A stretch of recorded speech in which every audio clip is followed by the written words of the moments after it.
It was the second Saturday of October, 1981, when 28-year-old June Whitfield stood at the rail of the McDowell County livestock auction outside Welch, West Virginia, watching four aging Suffolk Punch draft horses that nobody in the building wanted except the meat buyers.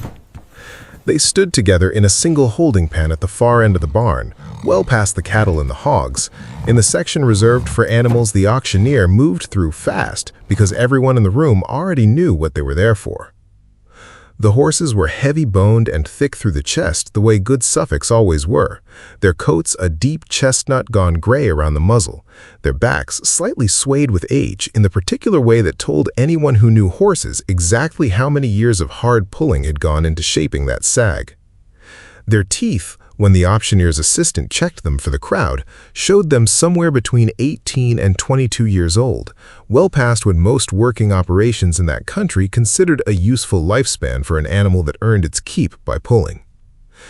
The auctioneer, a heavy-set man named Delbert Combs, who'd been running that sale barn for the better part of 3 decades, moved through the team quickly, the way he moved through anything he expected to sell for meat buyer weight rather than working value. 2 of the men who bid regularly for the rendering plant over in Bluefield were already standing near the rail with their arms crossed, waiting for the bidding to open low and close fast, the way it always did on old horses at the tail end of a sale. June raised her hand at $60 a head. The sound that went through the barn wasn't quite laughter, not the loud, easy kind she might have expected. It was quieter than that. A low murmur that moved down the rail in the particular way disbelief moves through a room full of people who already know how a thing is going to end. Roy Denon, who ran the largest logging and hauling operation left in that end of McDowell County, leaned toward the man standing next to him at the rail and said something behind his hand, low enough that June couldn't make out the words, but not so low that she missed the shape of it, the particular curl at the corner of his mouth that told her everything the words themselves would have. June heard it anyway, in the way she learned to hear things since Cal died 5 months earlier, absorbing it without letting it change the stillness of her own face. She was 28 years old, slight through the shoulders, but strong in the forearms from 6 months of splitting and stacking firewood alone. Her dark hair cut short and practical since she no longer had the patience most mornings for anything that took more than a few minutes, wearing a canvas work coat that belonged to her husband, the sleeves rolled twice at the cuff because it still hung too big on her, and a pair of leather work gloves worn thin at the palm. She had grown up 2 counties over, in a family that ran cattle rather than timber, and had met Cal at 19, married her at 21, and spent the 7 years since learning, mostly by watching and occasionally by doing, the particular business her husband's family had run out of a hollow outside Welch for 3 generations. Cutting and hauling timber off steep ground, too rough and too remote for the big mechanized operations to bother with. Selling firewood on the side to families across 3 counties who still heated with wood. Work that depended entirely on trained horses rather than machinery, since a tracked skidder couldn't get up half the ground Cal worked, and a wheeled log truck couldn't follow him onto it at all. Cal had died in April, a chainsaw kickback in a fall down a steep grade that should not, by any reasonable measure, have killed a man as careful and experienced as he was, but had anyway. The particular cruelty of an accident that made no larger sense no matter how many times June turned it over in her mind in the months since. He'd left her the business, such as it was, a hollow with a barn and equipment shed, standing contracts with 6 families for firewood delivery through the winter, a verbal understanding with a small sawmill in Welch to keep supplying rough-cut logs through the following spring, and no horses at all, since the team Cal had worked with for a decade had been sold off the previous winter to cover a bad stretch, with the plan, never fully realized before his death, of buying a fresh team once the spring timber contracts came through. What June had in October, 5 months into widowhood, was a business with real standing obligations and no working animals to fulfill any of them, a truck that could reach maybe 1/3 of the ground those contracts required, and a checking account that made the idea of buying a young, green team of draft horses, the kind that would need 2 or 3 full seasons of training before they were worth anything on steep technical ground, into something closer to a fantasy than an actual option. She had also, in the 2 weeks before that October sale, spent considerable time on the phone and in person with her father-in-law, Otis Whitfield, 71 years old, who had run this exact operation himself for 30 years before handing it down to Cal, and who had trained more working draft teams for steep ground logging than almost anyone left in that part of the state. "You don't need young horses," Otis had told her, sitting at her kitchen table with a cup of coffee going cold in front of him 3 days before the sale. "You need horses that already know the work. A green team takes 2 seasons before they're worth a nickel to you on ground like Cal worked. You don't have 2 seasons. You've got 6 weeks before the first snow closes half those roads, and 6 standing contracts that don't care whether your horses are trained yet." "Where do I find trained horses that don't cost more than the whole operation's worth?" June had asked him. Otis had been quiet for a moment, turning his coffee cup slowly on the table. "Same place everybody stops looking too soon," he said finally. "The meat pen. Old horses. Nobody wants them because they figure the work's worn out of them along with everything else. Half the time that's true.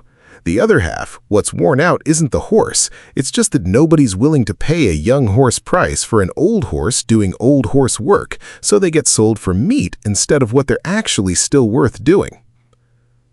It was Otis who had told her about the Suffolk team coming up at the McDowell County sale that October, a set of 4 horses being sold off by a logging outfit 2 counties south that had finally converted entirely to mechanized skidders, animals that had spent the better part of 2 decades working exactly the kind of steep, technical ground June needed worked, trained to precise voice commands the way older working teams often were, since a man alone in the woods with a team couldn't always reach the lines to guide them by hand on a tight turn. What most people standing at that auction rail in October of 1981 understood about draft horses, and about horse logging generally, was shaped almost entirely by what they'd seen replaced. Mechanized skidders and modern log trucks had taken over most commercial timber operations across Appalachia by the late 1970s, faster and on open or moderate ground, considerably more efficient than any team of horses could ever be. What fewer people still working in timber remembered, or had ever needed to learn in the first place, was that horse logging hadn't disappeared because horses stopped being useful. It had disappeared because it stopped being necessary on the kind of ground most operations actually worked. On genuinely steep, broken terrain, the kind where a tracked skidder risked rolling and a wheeled vehicle couldn't get traction at all, a well-trained team of draft horses could still move logs a machine simply couldn't reach, picking a careful, deliberate path down a grade too unstable for anything with an engine, doing less damage to the surrounding timber stand in the process, since a horse team working a narrow trail left far less scarring on the hillside than a skidder blade cutting through it. Understanding this because Cal had explained it to her more than once in the years she'd watched him work, but she understood the age and value question specifically because of what Otis had told her at that kitchen table. A draft horse's working life, properly managed, ran considerably longer than most people outside the trade assumed. Horses commonly worked productively into their late teens, and in some documented cases well into their 20s, particularly animals doing controlled, moderate-paced pulling work rather than the harder, faster demands of racing or heavy agricultural field work. What actually limited a working horse's useful life more than raw age, in Otis's decades of experience, was soundness of wind and limb, and the specific, hard-won knowledge only years of actual work could put into an animal's training, knowledge that no amount of youth or strength could substitute for on ground that punished a poorly trained team badly and quickly. Have you ever stood in a room full of people who are all looking at the exact same thing you were looking at and seeing something completely different from what you saw?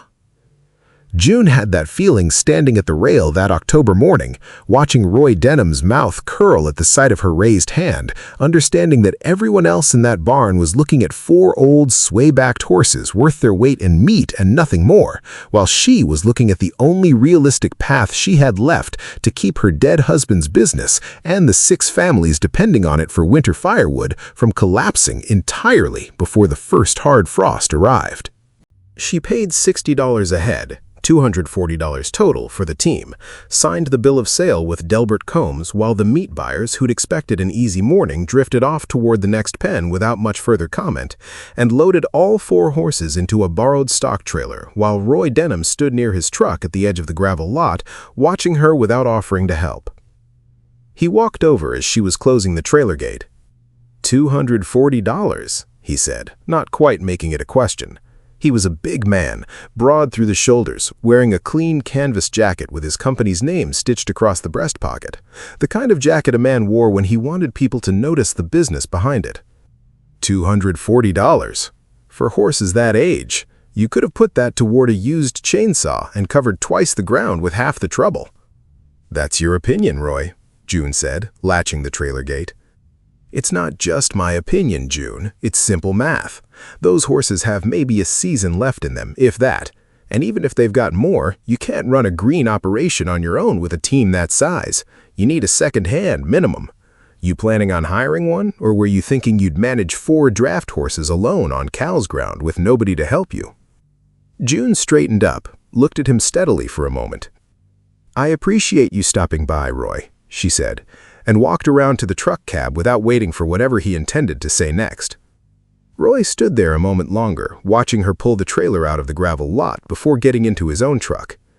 By that evening, according to what June would hear secondhand over the following week, the story of the widow Whitfield buying 4 meat pen horses for $240 had made its way through most of the small hollows and hauling roads around Welch, arriving by the general consensus of most who repeated it at the conclusion that grief had finally caught up with June in a way that made her something between foolish and pitiable, a young widow throwing good money after a dead man's business out of sentiment rather than sense.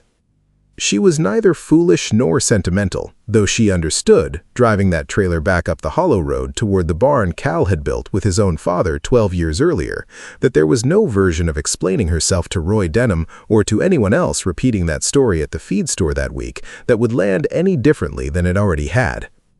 She was simply quiet about what she'd actually done, the particular quiet of someone who understood that being right, eventually, would speak considerably louder than any explanation offered in advance of it. Bag of tack in the bed, and stood at the fence of the small paddock June had turned the 4 horses out into the night before, studying them the way a man studies something he expects to recognize before he's entirely sure he does. "Well," he said, after a long moment, "I'll be damned. That's Delia, isn't it? And that big one there with the blaze, that's her half-brother, unless I've got that wrong after all these years." "You know these horses?" "I sold that operation 2 of my own horses back in '74, when I still had more team than I had contracts to run them on. Bred a couple of foals off them myself years before that, when I was still running my own line. Never thought I'd see any of that bloodline again, let alone standing in my own daughter-in-law's paddock." He climbed through the fence rails slowly, his knees clearly giving him more trouble than they used to, and walked up to the horse he'd called Delia, running a hand along her neck with the particular unhurried confidence of a man who had spent his whole working life around animals like her. "You never knew the names?" "Cal never knew. I didn't either, until just now." Otis was quiet a moment, still running his hand along the mare's neck. "Well," he said finally, "ain't that something?" Over the following week, Otis came up the hollow every morning before full daylight, and the 2 of them worked through what he called, without much ceremony, finding out what they still remember, a process that consisted mostly of watching how the 4 horses responded to basic ground commands, how they moved in harness together, whether the voice commands they'd been trained to years earlier under a different handler had held or faded with disuse. What Otis found that first week relieved and unsettled him in roughly equal measure. "They remember the commands," he told June, sitting on an overturned bucket in the barn aisle after the 3rd morning's work, watching the team stand quietly in their stalls. "Every one of them. Gee, haw, whoa, back, all clean, no hesitation. That part's good. That part's better than good, honestly, for horses that age who've been sitting idle since that outfit switched over to skidders 8 months back. What's the part that's not good?" "They're soft," Otis said. 8 months of standing around in a holding pasture with no real work will do that to any horse, young or old. Their wind's not where it needs to be. Their feet need real attention since whoever had them last wasn't keeping up with trimming the way they should have. And that big gelding, the one with the blaze, he's carrying some stiffness in his off hind that I don't love the look of. Might be nothing. Might be the start of something. We won't know until we ask him to do real work and watch how he holds up." "How long before they're ready for Cal's ground?" Otis was quiet for a moment, looking out through the open barn door toward the ridge line where the steepest part of the timber contracts ran. Truthfully, I'd want 2 months of conditioning before I trusted them on the kind of grade Cal worked regular. Walking work first, flat ground, building their wind and their feet back up slow, then light hauling on moderate ground before we ever ask them to work the steep sections. I've got 6 weeks before the Pruitt family needs their first firewood delivery, and the Cottle contract runs through November on ground steeper than anything else on the list. I know what you've got, Otis said. I'm telling you what I'd want, not what we've got time for. We're going to have to do this faster than I'd like, and faster than's entirely smart, and we're both going to have to watch these horses close enough to know the difference between them working hard and them working hurt, because that line gets thin fast when you rush conditioning. They started the following morning, walking the team in harness on the flat ground pasture behind the barn, no load at all for the first 3 days, simply rebuilding the animals' wind and letting Otis watch their movement closely for anything that suggested real trouble rather than ordinary stiffness. By the end of the first week, they added a light drag, an old tire loaded with just enough weight to make the horses work without straining, and June spent those mornings learning, in a compressed and urgent way of what would normally have taken a full season, everything Otis could teach her about reading a working team, the particular sound of breathing that meant a horse was working hard but sound versus the sound that meant something was wrong. The subtle shift in gait that told you a hoof needed attention before it became lameness, the voice tone and rhythm that mattered as much as the actual words in commanding a team that couldn't always see your hands.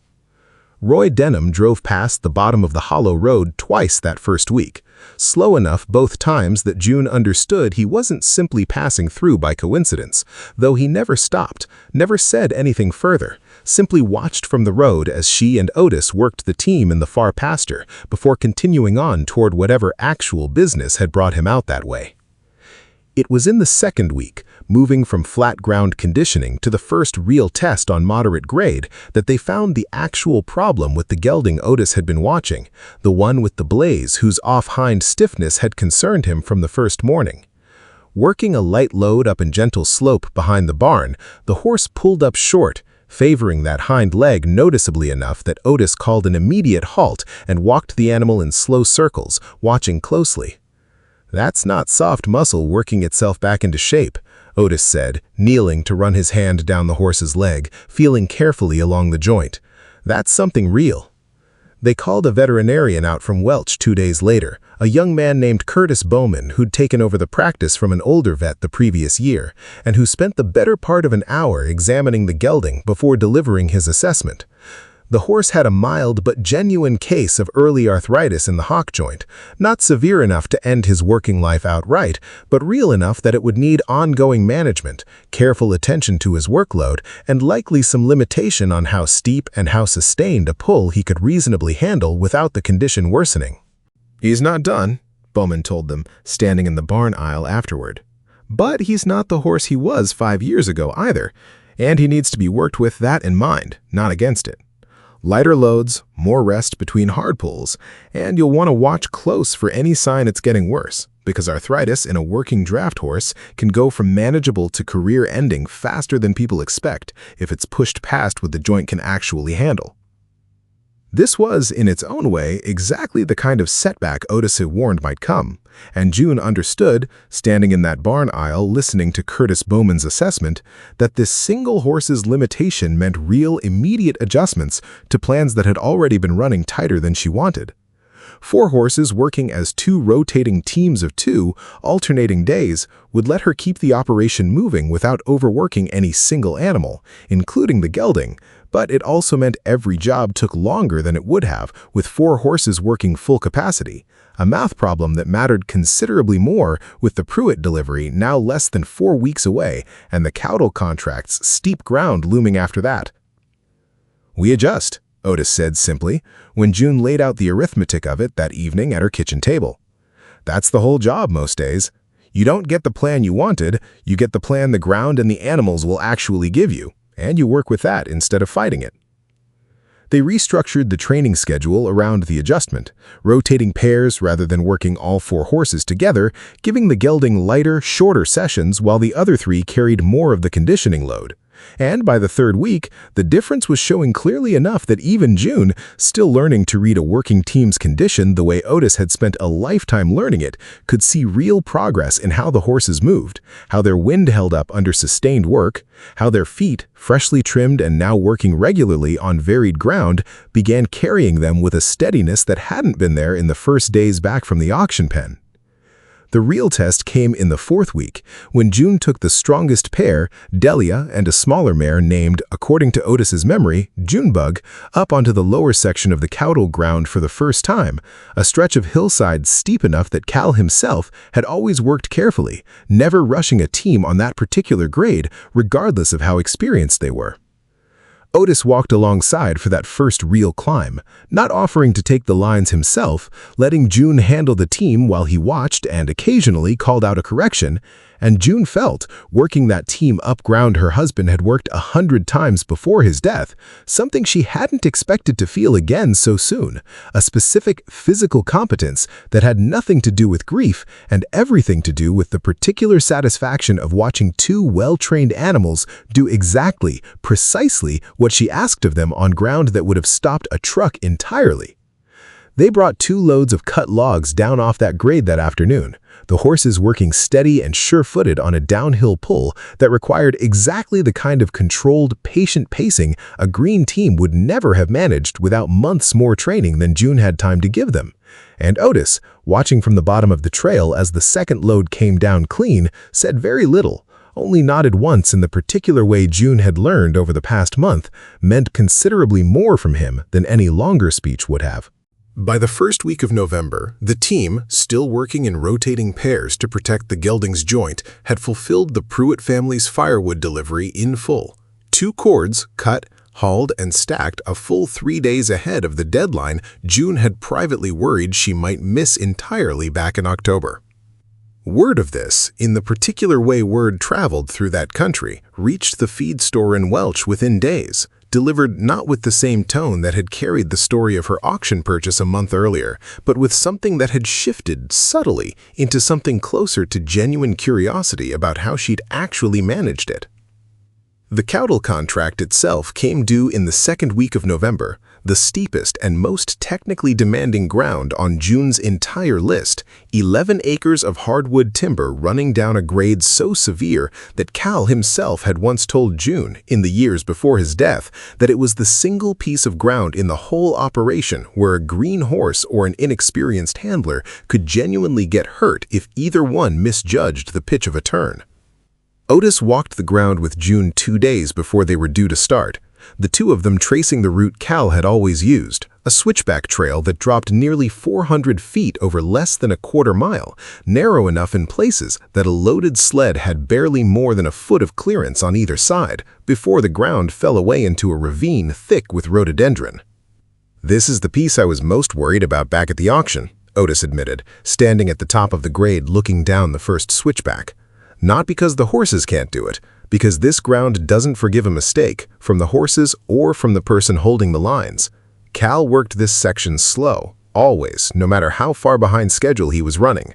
You rush this grade, even with a team as solid as this one's turned into, and you're one bad step away from a horse going down that ravine or a sled running up on their heels on the downhill pull. I watched him work it enough times. I know how he took it. Knowing how he took it and doing it yourself with your own hands on the lines are 2 different things," Otis said. "I'll be here for the first run. After that, you're going to have to decide for yourself whether you trust yourself on this ground the way Cal trusted himself on it."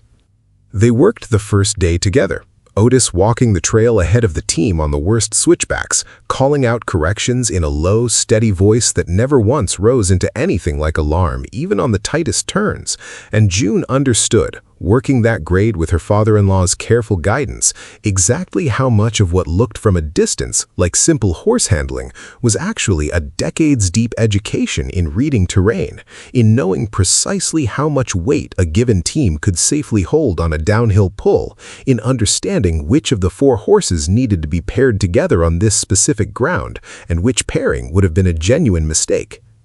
It's worth understanding something specific about how a horse-drawn sled actually manages a steep downhill pull, since it's the exact mechanism that made this stretch of ground as dangerous as Otis described.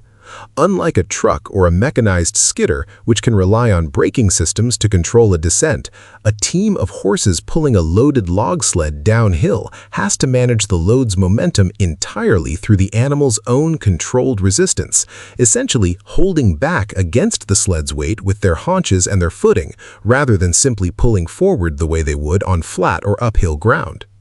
A properly trained team learns to brace and hold at a steady, controlled pace, letting the sled's weight settle against their harness rather than run free, while an inexperienced or poorly matched team can panic under that kind of sustained backward pressure, especially on a narrow trail where there's no room to correct a bad step. This is precisely why Otis had spent the previous month watching not just how the horses pulled forward, but how they responded to controlled backward resistance on moderate slopes, since that specific skill, more than raw strength or wind, was what would actually keep them safe on ground like the cattle contract. By the second day, working the grade alone with the team for the first time, June felt the particular, focused fear of the work settle into something closer to concentration than panic. The four horses, rotating in their careful pairs, moving down that switchback trail with the same deliberate, controlled pace Otis had spent weeks building into them, holding steady against the sled's weight on each turn exactly the way trained animals were supposed to. Roy Denham found her at the bottom of that trail on the third afternoon, parked at the edge of the access road where June's truck and trailer waited, watching as she brought the last load of the day down clean. "I'll admit," he said, as June unhitched the team from the sled, "I didn't expect to still be seeing you out here in November." "Neither did most people, from what I hear," June said, not looking up from the harness buckle she was working loose. "I came out here to tell you something," Roy said, and June looked up then, uncertain what to expect. "I lost the Dunmore contract this week. They pulled it back after Ed Dunmore drove past here twice and watched what you were doing on this grade. Told me straight to my face he'd rather have a team that could work this ground careful than a skidder that'd chew up half his good timber getting to it." He was quiet a moment. "I've been telling people for a month you bought yourself a bad deal at that sale. I don't like being wrong in front of a whole county, but I don't like lying to myself either, and I've watched you work that grade 3 days running now. That's not luck, that's real." "I appreciate you saying so, Roy," June said, and meant it, though she kept working the harness buckle rather than making more of the moment than it needed to be. "I've got standing contracts I can't reach on ground like this," Roy said after a moment. "Skidder can't get up half of it safely, and I've lost 2 men trying to force it on ground that steep before I learned better. If you ever wanted to take on some of that work on a subcontract basis, I'd pay a fair rate." June considered this for a long moment, understanding, standing at the bottom of that trail with 4 tired horses and a season's worth of proof behind her, that Roy Denham asking her for work represented something considerably larger than the practical arrangement itself. "I'll think about it," she told him, honestly, since she genuinely needed to consider what her own contracts could bear before adding someone else's ground to her schedule. "But I appreciate you asking straight instead of talking around it." The Caudle contract finished on schedule in late November, 11 acres cleared and hauled without a single serious injury to horse or handler. The gelding's arthritic hock managed carefully throughout with lighter rotations, exactly as Curtis Bowman had recommended, never pushed past what the joint could reasonably handle. By the time the first hard snow closed the higher access roads in December, June had fulfilled every one of the 6 standing firewood contracts Cal had left behind, kept the sawmill supplied through the full autumn cutting season, and taken on, cautiously, 2 of Roy Denham's steepest jobs on a subcontract basis, work that added real income to an operation that had, 5 months earlier, looked to nearly everyone in that county like it wouldn't survive past the first frost. Otis Whitfield spent that first full winter coming up the hollow most mornings anyway, long after the horses no longer needed his direct guidance, sitting in June's kitchen some mornings simply for the coffee and the company, watching his son's widow run an operation he'd built with his own hands decades earlier, now carried forward by someone who'd walked into it 5 months a widow with no working animals at all, and built, out of 4 horses everyone else had already written off, something that was, by any honest measure, thriving. Cal would have been proud of this, Otis told her one January morning, watching through the kitchen window as the team grazed in the near pasture, snow dusting their heavy winter coats. Not just that you kept it going, that you kept it going right. There's a difference between surviving something and actually understanding what you're doing while you survive it. You've got the second one now. Took you less than a year to learn what took most people I've trained the better part of a decade. I had a good teacher, June said. You had a good teacher and you weren't too proud to actually listen to him, Otis said. That second part matters more than people give it credit for. I've trained plenty of folks who had access to every bit of knowledge I've got and still couldn't make use of it because they were too busy proving they already knew better. By the following spring, word of the widow Whitfield's team had traveled well beyond McDowell County, carried, in the particular way these things traveled through Appalachian timber country, by loggers and mill owners who valued the specific, hard-earned skill of steep-ground horse logging precisely because it was becoming rarer every year as more operations converted entirely to mechanized equipment. A mill owner from 2 counties over drove out that April specifically to see the team work, having heard about the Caudill contract secondhand through a chain of conversations that had, by the time it reached him, grown into something close to local legend, and left with a standing offer for June to take on contract work through the following autumn, work that would, by her own careful accounting that spring, put the operation on stronger financial footing than it had ever managed even under Cal's full-time management. Roy Denham became, over that first full year, something closer to a working colleague than a rival, sending steep-ground jobs her way with some regularity once he understood the arrangement genuinely benefited them both. Work his modern equipment simply couldn't reach safely, work that would otherwise have gone entirely undone or damaged timber stands he'd rather keep intact for future harvests. June kept all 4 horses through the following decade. The gelding's Hawk managed carefully enough that he worked, in reduced capacity, for another 6 years before Otis finally recommended full retirement. The other 3 continuing steady, sound work well into their late 20s, longer than even Otis had initially predicted. Proof, if any further proof had been needed, that the particular value Otis had seen in that meat pen auction ring had never actually been about the horse's age at all, but about the decades of hard-won knowledge already living in their training. Knowledge that no amount of youth in a green team could have replaced on ground that demanded exactly the kind of patient, deliberate competence those 4 old horses had spent their whole working lives learning.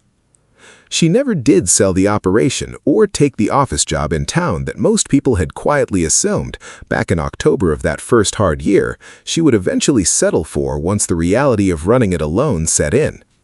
The hollow still carries the sound, most mornings even now, of a working team moving up a grade too steep for anything with an engine, carrying forward work that 3 generations of Whitfields had built before her, and that she'd very nearly lost entirely if she hadn't been willing, on a cold October morning at a county livestock auction, to look past what everyone else in that barn saw and trust instead what she actually knew.